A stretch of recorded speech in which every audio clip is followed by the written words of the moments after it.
C'était il y a presque 60 ans. Dans son premier numéro, le magazine Planète ouvre sa section Chronique de notre civilisation par un texte de Robert Jung. L'intelligence prend le pouvoir. Il y constate une évolution des mentalités, une vision plus pessimiste du monde qui selon lui ouvre à plus de réalisme et plus de remise en doute. Des caractéristiques qui permettent à la science moderne d'innover, de prospérer et de dépeindre une vue d'ensemble de la connaissance. Une vue nécessairement plus sombre, car elle ne sait se réjouir de ses succès, toujours en introspection, se demandant comment elle sera perçue sous les yeux de l'éternité. Dans le précédent épisode, c'est cette vision que nous avons suivie, celle de l'anticipation du risque, qui en oublierait presque que l'intelligence artificielle, elle a aussi des raisons de faire espérer. Alors sans être trop naïf et se contenter d'hypothèses et de si qui mènent vers des futurs abstraits, on va regarder ce qu'elle fait de bien et ce qu'elle fait de bien maintenant. Hey! Salut les jambons! Bon, vous remarquez qu'on change de format un peu, principalement parce que c'est techniquement plus simple de se parler en face à face plutôt que de balancer des vidéos libres de droit en flux continu. Mais bon, voilà, c'est comme ça qu'on se pose maintenant. Toi, moi, une chaise et une histoire. L'histoire de l'IA, du coup, parce qu'on en a pas mal parlé la dernière fois, mais on n'est pas revenu sur le pourquoi du comment on en est arrivé là. En vrai, si on y regarde bien, tout ça, c'est quand même très récent. 10 ans en arrière, on n'entendait pas parler de ce sujet. Je veux dire, à part quelques vagues, même sur la deuxième page de résultats de recherche Google, qui mentionnait ça sans vraiment dire le mot, c'était encore une époque où tous tes vidéastes préférés ne te demandaient pas tout le temps de mettre un pouce bleu sur leur vidéo pour l'algorithme de YouTube. Vas-y. Bon, en fait, avant 2005 à peu près, le domaine c'était un truc de laboratoire. Et la raison à ça, c'était qu'à part en recherche, on n'avait pas des quantités de données suffisantes sur autre chose que des domaines de recherche. Alors si on veut trouver une première bonne application très concrète, c'est peut-être par ici qu'il va falloir commencer à chercher. On pourrait remonter assez loin pour narrer l'histoire de l'intelligence artificielle, mais franchement, on n'a pas toute la journée. On va donc s'arrêter en été 56 au Dartmouth College aux États-Unis. Au dernier étage du laboratoire de mathématiques, une dizaine de nerds sont installés là pour la période estivale qu'ils utilisent pour faire un gros brainstorming sur les machines pensantes, comme tout le monde quoi. À cette époque déjà, on fantasme sur les robots intelligents, voire même doués de conscience. La grande question est de savoir comment est-ce qu'on va les appeler. Ouais, y a pas mieux.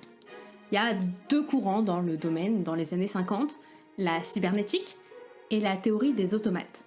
Mais John McCarthy, l'organisateur de ce petit séminaire, a une idée plus large de ce qu'elles peuvent être que ces deux définitions.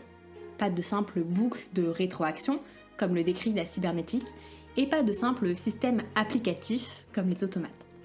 C'est ainsi que le mot intelligence artificielle apparaît. Et il faut dire que c'est vachement plus vendeur. Un peu trop même. Jusqu'au milieu des années 70, le domaine va rencontrer un véritable engouement. De nombreux financements de projets, notamment par l'armée américaine, vont faire avancer la recherche à grands pas. Mais les attentes sont très grandes. Et en 1958, Alan Newell prévoyait déjà que d'ici 10 ans, un ordinateur serait champion du monde d'échecs, un succès qui sera presque réalisé, mais avec 20 ans de retard sur le planning. Il pensait aussi qu'avant les années 70, l'IA aurait découvert et prouvé un nouveau théorème mathématique majeur.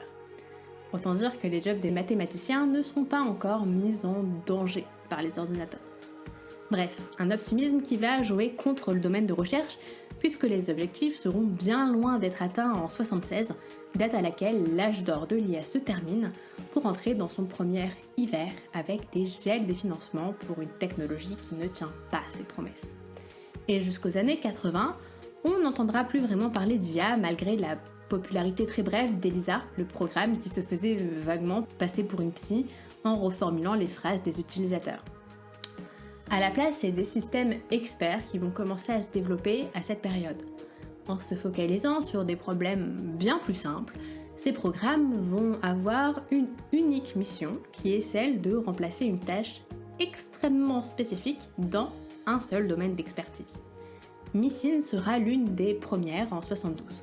Développé par l'université de Stanford, il pouvait diagnostiquer des infections bactériennes sanguines grâce à une série de questions fermées. Dans la pratique, il ne sera pourtant jamais utilisé en hôpital pour une flopée de raisons techniques comme éthiques. À une époque où Microsoft et Apple n'existaient pas encore et où l'ancêtre d'Internet, ARPANET, était encore loin d'être accessible à tous, Mycin était une prouesse théorique, mais qui n'allait pas révolutionner la vie de tous les jours. Cela dit, elle inspirera de nombreux autres systèmes experts, encore aujourd'hui, mais aussi à l'époque déjà dans la finance, qui vont devenir très populaires. On estime que dans les années 80, 2/3 des entreprises Fortune 500 utilisent régulièrement ce genre de technologie, ce qui va mettre fin à ce premier hiver de l'IA et lancer un nouvel âge d'or. Les gouvernements vont remettre la main à la poche, mais avec un nouveau type d'intelligence artificielle, les réseaux neuronaux. En rentrant des données dans l'algorithme, plusieurs neurones vont effectuer des actions simples sur ces informations et l'envoyer à un autre neurone jusqu'à obtenir un résultat qu'on aura alors à valider ou pas. C'est le fameux entraînement de l'IA qui va se servir en fait de la réfutation de la théorie de ces calculs pour les appliquer d'une autre façon et traiter les données qu'on lui a données. Automatiquement, en fait, il va appliquer une importance différente à tel ou tel critère en fonction de la différence entre le résultat attendu et celui de la version qu'il a proposée. C'est ça qui rend en fait le processus de l'intelligence artificielle opaque. Et c'est ça qui demande une grosse quantité de données pour pouvoir affiner les résultats. Et forcément, cette quantité de données, on les a pas dans les années 70. Ce qui fait à nouveau exploser la bulle d'intérêt quand on se rend compte qu'on n'arrivera pas à faire ce qu'on espérait et amorce encore un hiver de l'IA. Il faudra un gros coup de com' pour relancer la machine. Et ce coup de com', c'est Deep Blue, la réalisation du rêve d'Alan Newell avec la victoire de l'IA sur le champion du monde d'échecs, Garry Kasparov, en 1997. Suivi quelques années plus tard de grandes réussites dans le champ d'application militaire qu'attendait DARPA depuis un demi-siècle. Des réussites qui n'attendaient en fait que des ordinateurs plus puissants pour arriver. Et si la réussite de ces IA dépend de la puissance des ordinateurs, alors l'investissement est intéressant. Depuis 65, on sait qu'on peut doubler la capacité d'un processeur tous les 18 mois. C'est ce qu'on appelle la loi de Moore. Alors les investissements repartent de plus belle. Les projets se multiplient et le domaine, encore récemment à l'abandon, redevient de plus en plus compétitif et on se remet forcément à vendre une IA de plus en plus révolutionnaire pour obtenir le financement. Et c'est un peu là qu'on en est. On nous vend une IA à toutes les sauces aujourd'hui dans les appareils photo de nos téléphones, dans les frigos, dans les télés et même l'affichage de notre actualité. Si le scénario ressemble fortement à la création d'une troisième bulle, la situation est assez différente aujourd'hui. Parce que des projets réussis, il y en a, notamment par leur succès économique, certes, mais pas que. Hawking disait que l'IA pouvait être la plus grande chose qui arriverait à notre civilisation. Ou la pire.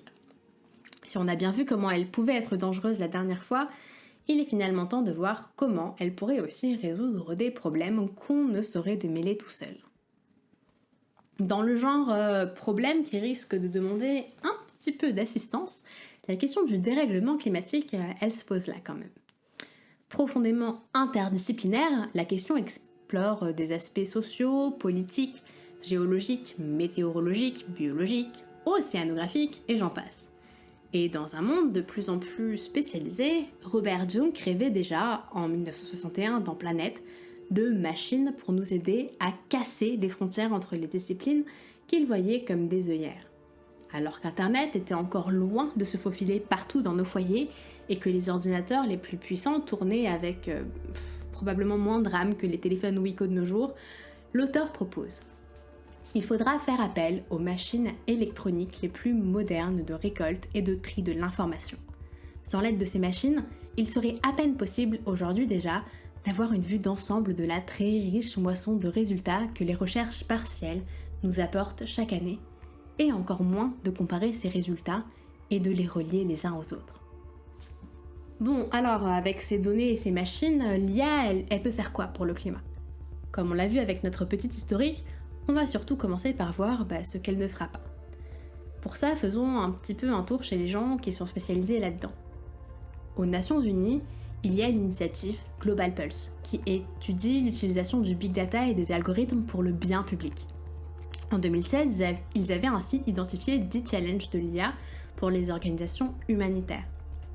Beaucoup de ces points soulignent l'importance de la construction d'un ensemble de données et d'architecture solide et juste, mais aussi et surtout de médiation entre les différentes disciplines engagées pour faire parler la même langue en fait, tous les spécialistes qui sont pris dans l'édification de leur projet. Mais avant tout, c'est la place de la donnée qui est encadrée par cet article. Ça reste un simple outil, plus qu'une solution miracle. Et s'il y a bien une chose à retenir de cette vidéo, c'est probablement ça. Que contrairement à la version fantasmée qu'on a de l'IA, elle ne peut pas nous remplacer malgré la formidable aide qu'elle peut nous apporter. Avec Western Digital, Global Pulse a organisé un challenge en 2017, Data for Climate Action, grâce aux données proposées par une sélection d'entreprises partenaires, un procédé connu sous le nom de Data Philanthropy.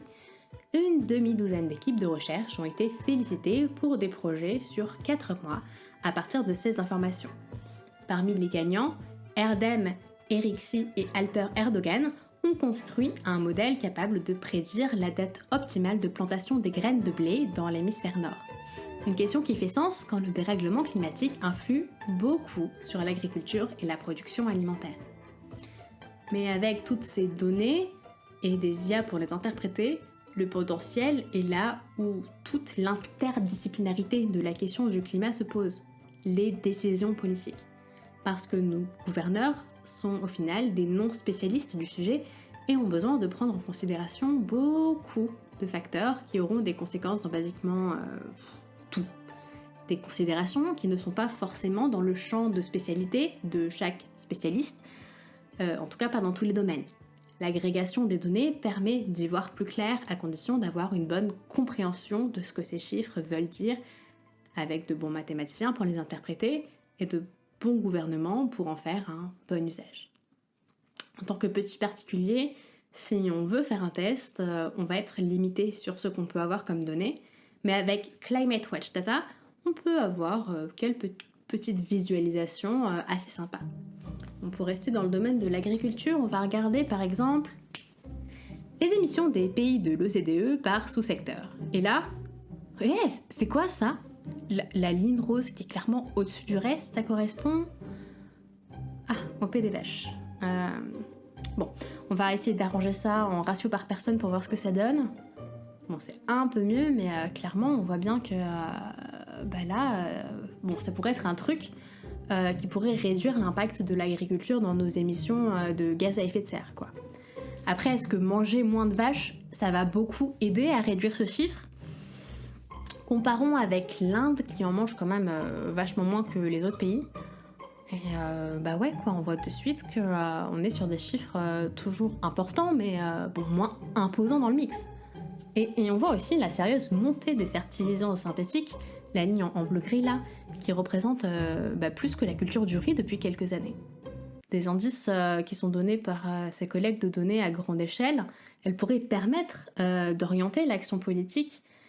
Et certaines IA proposent même de pousser les politiques à l'action, en simulant par exemple la façon dont les logements seront affectés par la montée des eaux, d'autres d'améliorer les informations à notre disposition. Carbon Tracker a par exemple mis en lumière les pertes financières associées à l'ouverture d'usines de charbon pour dissuader les industriels, mais aussi pour montrer quelles usines sont trop polluantes en fait, et pointer du doigt les mauvais élèves.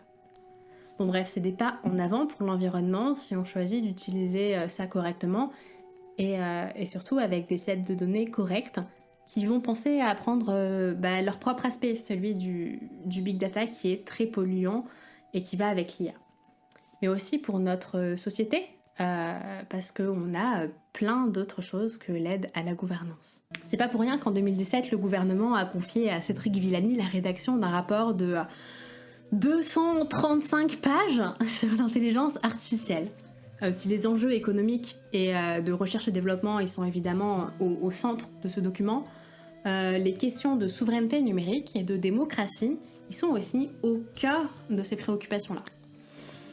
Bon, déjà pour commencer, la souveraineté numérique, c'est quoi? À part une expression de boomers en costume cravate qui ont besoin d'avoir l'air à l'aise dans un débat sur le numérique, genre sur BFM TV. C'est vrai que sur la souveraineté numérique... En gros, la souveraineté numérique, c'est la capacité d'un État de garder le contrôle sur ce qui se passe sur Internet pour ses citoyens. Et vous voyez de suite là où je vais en venir, parce que démocratie et souveraineté numérique, ça hurle Cambridge Analytica, le fameux scandale de Facebook, vous vous rappelez, en 2018. C'était 87 millions d'utilisateurs du réseau social qui avaient vu leurs données exploitées, et souvent contre leur gré, par l'entreprise anglaise, pour influencer le résultat d'élections comme le Brexit ou celle de Trump en 2016. En utilisant ces données, une IA elle avait pu trier les utilisateurs sous différents profils qui recevaient ensuite des publicités micro-ciblées pour influencer leur vote. Bref, le potentiel d'action est assez évident, mais fort heureusement, notre Terre n'est pas uniquement composée de génies du mal dignes de séries télé comme Alexander Nix. Enfin, je veux dire, on est d'accord, il a littéralement le nom et la gueule d'un méchant de série. En termes d'initiatives positives, il y a aussi du propre. Sur Twitter, le bot complotiste Deleter identifie les attaques de conspi sur des sondages ou dans les commentaires sur les réseaux sociaux. Appelant ensuite à faire savoir aux administrateurs des sites concernés de telles attaques, il permet une représentativité des avis sur ce genre d'initiative. Des IA permettant de détecter le deepfake, des vidéos qui sont elles-mêmes générées par de l'intelligence artificielle pour prêter des mots qui n'ont jamais été prononcés à qui l'on souhaite. Stay woke, bitches. Sont également une façon de lutter contre la désinformation volontaire. Datacane.org compile une longue liste d'autres projets en big data qui œuvrent pour le bien commun. Parmi eux, une utilisation de données publiques par des bénévoles de Global Witness qui ont utilisé des algorithmes pour mettre en évidence de potentielles évasions fiscales, des corruptions et des conflits d'intérêts. Utilisant ce qu'on appelle des open data, des données diffusées de façon libre et gratuite généralement par les gouvernements, il y a plein d'autres initiatives comparables à celle-ci. Elles sont produites par des organisations non gouvernementales et associations, souvent en tout cas, qui permettent une expertise ou une contre-expertise citoyenne sur des sujets de société ou socio-techniques. Et c'est un premier pas pour une transformation d'un débat d'experts en débat public. Et redonner peut-être comme ça confiance en des institutions qui ont de moins en moins de possibilités d'être crues sur parole. Les controverses sur la 5G ou les vaccins sont des preuves très parlantes du besoin de la population d'être impliquée dans les choix technologiques nationaux. Une volonté qui leur est souvent refusée et même retournée contre eux. Le Gaulois réfractaire au changement. L'importance de ces actions et de ces débats est pourtant au cœur du processus démocratique. En mettant ces sujets dans l'arène publique, on entend alors tout le spectre des revendications et des problèmes qui sont parfois inaudibles aux classes politiques. Pour l'IA en particulier, la question de sa gouvernance pose beaucoup de questions éthiques et philosophiques qu'il serait bon de se poser en tant que société, plus qu'en tant qu'expert du domaine technologique ou politique. S'informer, discuter et vérifier la véracité des propos tenus, c'est l'un des cœurs des questions des sciences en société, et l'IA en a autant besoin qu'elle pourrait être un outil pour en résoudre certains. Mais résoudre les soucis qu'elle pose doit être une priorité avant d'imaginer ce qu'elle pourra faire dans 10, 20 ans, ou même s'engager dans une utilisation à grande échelle, se disant qu'on trouvera bien une solution plus tard. C'est tout pour ce nouvel épisode de Saucisson, ton émission de sciences et société à écouter.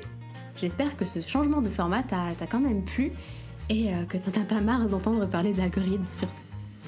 La question de l'IA, elle est très très vaste. Il y a énormément de problèmes que l'on pourrait continuer à soulever sur la question. Je pense au rapport bénéfice-risque du stockage de données à grande échelle, qui est très mauvais pour l'environnement, ou encore à la représentativité des données quand globalement il n'y a qu'une personne sur deux qui a vraiment accès facilement à Internet, et que c'est généralement aussi les mêmes classes qui sont représentées. Mais bon, promis, on va s'arrêter là, en tout cas pour l'instant. Je te laisse discuter des questions en tout cas que tout ça a pu t'inspirer en commentaire, mais aussi si tu veux avec tes proches et tes amis, parce que c'est bon pour notre démocratie. Et pour ne pas manquer le prochain épisode, pense à t'abonner si ce n'est pas déjà fait et laisser un pouce bleu en chemin. Sur ce, à la prochaine!